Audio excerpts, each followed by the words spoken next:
আসসালামু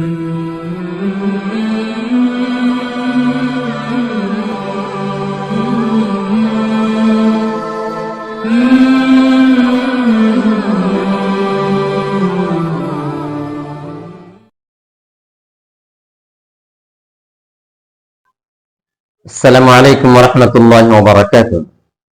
সম্মানিত দর্শক, অন্যান্য দিনের মতো আজকেও আমরা আপনাদের সামনে উপস্থিত হয়েছি অত্যন্ত গুরুত্বপূর্ণ একটি বিষয় নিয়ে, যেটা আমাদের সমাজে প্রচলিত একটি বিষয়।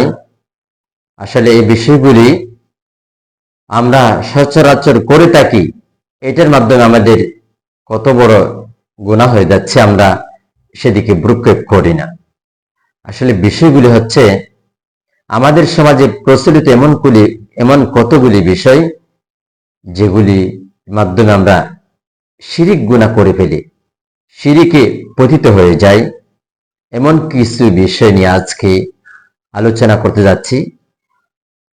তার মধ্যে সর্বপ্রথম যে বিষয়টা আমাদের সমাজে প্রচলিত, কিন্তু এটার মাধ্যমে আমরা শিরিকে লিপ্ত হয়ে যাচ্ছি, সেটা হচ্ছে যখন কোনো ড্রাইভার রাস্তা দিয়ে গাড়ি চালায়, সামনে যখন মাজার এসে যায় তখন গাড়ি থামিয়ে দেয় অথবা স্লো করে ফেলে এই বলে যে বাবার মাজারের সামনে না থামলে বাবা অনেক গরম, হয়তোবা আমার গাড়ি উল্টিয়ে দিতে পারে। এমন ধারণা সে পোষণ করে মাজারের সামনে গাড়ি থামিয়ে দেয় অথবা স্লো করে ফেলে। এখানে কথা হচ্ছে, একজন মৃত ব্যক্তি মাজারের মধ্যে শোয়া, ওই ব্যক্তিটা নিজেকেই পরকালের আযাব থেকে, পরকালের প্রশ্ন থেকে নিজেকে বাঁচাতে পারবে কিনা সেটাই নিশ্চিত না। সেক্ষেত্রে সে কিভাবে অন্য মানুষকে ক্ষতি বা উপকার করবে সেটা তো বুঝে আসে না। কিন্তু আমাদের সমাজে এমন কিছু মানুষ আছে, বাবাজানরা কবরে শুয়ে থেকেও অনেক কিছু করতে পারে।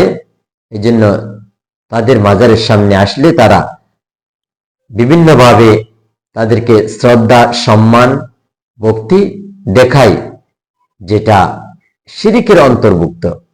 এই জন্য মাজারের প্রতি শ্রদ্ধা করা, সম্মান রাখা অথবা তারা ক্ষতি বা লাভ করতে পারে এমন ধারণা পোষণ করা, এটা একটি শিরকি বিষয়। এমন ধারণা থেকে আমাদেরকে বেঁচে থাকতে হবে।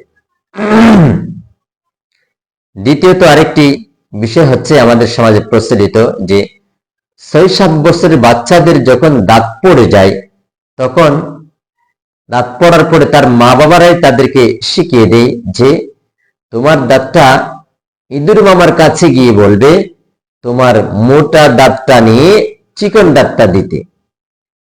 তো বাচ্চারাও গিয়ে বলে যে ইঁদুর মামা তোমার চিকন দাঁতটা আমাকে দাও, আমার মোটা দাঁতটা তুমি নাও। এই বলে দাঁতটা ছাদের উপরে অথবা কাঁচা ঘরের ছাউনির উপরে অথবা ইঁদুরের গর্তের মধ্যে এভাবে রেখে আসে। কথা হচ্ছে, ইঁদুর কিভাবে দাঁত দিবে? দাঁত দিয়েছেন তো আল্লাহ, আল্লাহর কাছে চাইবে। আল্লাহ আবার দাঁত নিয়ে গেছে, প্রথমবার দাঁত দিয়েছেন আল্লাহ, এরপরে নিয়ে গেছেন আবার দাঁত দিবেন আল্লাহ। তা আল্লাহর কাছে না চেয়ে মানুষ ইঁদুরের কাছে চাওয়াটা, এটা একটা বোকামি। ইঁদুর তো কোনো কিছু দিতে পারে না, অতএব আল্লাহর কাছে না চেয়ে ইঁদুরের কাছে চাওয়া, এটাও একটি শিরকি বিষয়। অতএব এমন কথাবার্তা বলা থেকে আমাদেরকে বিরত থাকতে হবে। তৃতীয়ত, আমরা দেখতে পাই গাড়ির পিছনে, ট্রাক গাড়ি, এরকম বড় বাস অথবা বাড়ির সামনের কোনো ফল গাছের মধ্যে পুরাতন জুতা বেঁধে দেয়, লটকায়া দেয়, যে জিজ্ঞাসা করলে বলে মুখ পড়া অথবা বদনজর থেকে বাঁচার জন্য এমন কাজ তারা করেছে।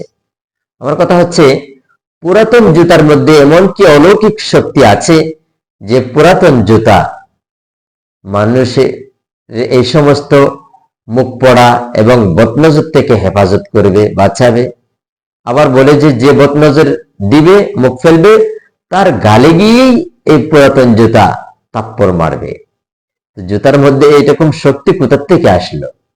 সে যারা মুখ লাগাবে, বদনজর দিবে, তাদেরকে থাপ্পড় দিবে। আবার পুরাতন জুতার মধ্যে বদনজর থেকে হেফাজত করা, এটার মাধ্যমে মুখ লাগা থেকে হেফাজত করা, এটা তো কোনো কোরআন হাদিসের কোথাও নেই। এই যে মানুষ যে পুরাতন জুতাকে বদনজর থেকে হেফাজতের বস্তু বানানো, এটা একটি শিরকি বিষয়। যদি একান্তই বদনজর থেকে বাঁচতে হয়, তাহলে সেক্ষেত্রে বদনজর থেকে বাঁচার জন্য, শয়তান থেকে বাঁচার জন্য আল্লাহ রাসূল সাল্লাল্লাহু আলাইহি ওয়াসাল্লাম একটি দোয়া শিক্ষা দিয়েছেন, আউযু বিকালিমাতিল্লাহি তাম্মা ওয়া মিন কুল্লি শাইতানিন ওয়া হাম্মা ওয়া মিন কুল্লি আইনিন লাম্মা। এই বিষ্ণু সাল্লাল্লাহু আলাইহি ওয়াসাল্লাম শয়তান থেকে, বদনজর থেকে, খারাপ জিনিস থেকে বাঁচার জন্য এই দোয়াটি বেশি বেশি পাঠ করতেন। অতএব আমরা এই দোয়াটি পাঠ করতে পারি। অতএব আমাদেরকে এই পুরাতন জুতা লটকান থেকে বেঁচে থাকতে হবে। 4 নাম্বার, দেখা যায় বাচ্চাদেরকে যখন ঘর থেকে বের করে, ছোট ছোট বাচ্চা 2 বছর 3 বছরের বাচ্চাদেরকে, তখন বাচ্চার কপালে একটা কালো টিপ লাগিয়ে দেয়। বলা হয় যে এটা নাকি, এই কালো টিপের মাধ্যমে নাকি তাকে বদনজর থেকে, মুখ লাগা থেকে বাঁচাবে। এই যে এটাও একটি শিরকি বিষয়। টিপ এটা কিভাবে মানুষকে বদনজর থেকে, মুখ লাগা থেকে বাঁচাবে? আপনার যদি কোনো সংকোচ লাগে অথবা বাচ্চার হেফাজতের জন্য এমন কোনো কাজ করতে গেলে আপনি সূরা ফালাক, সূরা নাস পড়ে ফুঁক দিবেন, তারপর আপনি বাহির নিয়ে যাবেন, কোনো সমস্যা হবে না ইনশাআল্লাহ। এই জন্য আমরা এই কাজগুলি করব, যে সূরা ফালাক, সূরা নাস, সূরা ইখলাস 3 বার করে পড়ে যদি বিসমিল্লাহ সহকারে আপনি ফুঁক দেন, ইনশাআল্লাহ তাতেই উপকৃত হবেন। এটার মাধ্যমে আপনি বদনজর থেকে, মুখ লাগা থেকে আপনার সন্তান মুক্তি পাবে। কিন্তু টিপ লাগানো, মুখ লাগা থেকে, বদনজর থেকে বাঁচানোর জন্য, এটা সম্পূর্ণ একটি শিরকি বিষয়। এটা কোরআন এবং হাদিসের এবং কিতাবের কোথাও নেই। অতএব আমরা এমন কাজ থেকে বিরত থাকব। 5 নাম্বার, পরীক্ষার্থীদেরকে দেখা যায় পরীক্ষার দিন তারা ডিম খায় না। সকালে পরীক্ষা দেওয়ার আগেই ডিম খেয়ে যায় না। বলে যে ডিম খেয়ে গেলে পরীক্ষাতে আন্ডুগুলা, অর্থাৎ গোড়ার ডিম 0 পাবে, এমন ধারণা পোষণ করে। ডিম যেমন গোল্লা, এরকম পরীক্ষাতে গোল্লা পাবে, এমন ধারণা তাদের। অতএব আমাদের অনেক বড় বড় মানুষদেরকে দেখা গেছে, তাদের সন্তানদেরকে তারা পরীক্ষার দিন সকালে ডিম খেতে দেয় না, পরীক্ষার রেজাল্ট খারাপ হবে।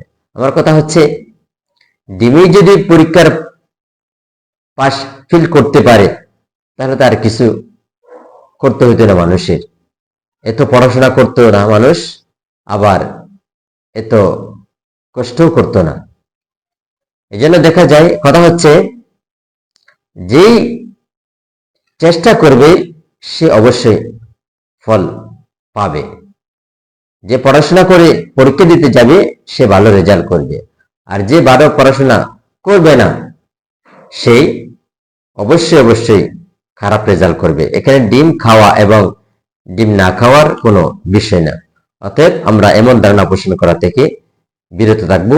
আল্লাহ আমাদের সকলকে তৌফিক দান করুন, আমিন। আল্লাহ হাফেজ।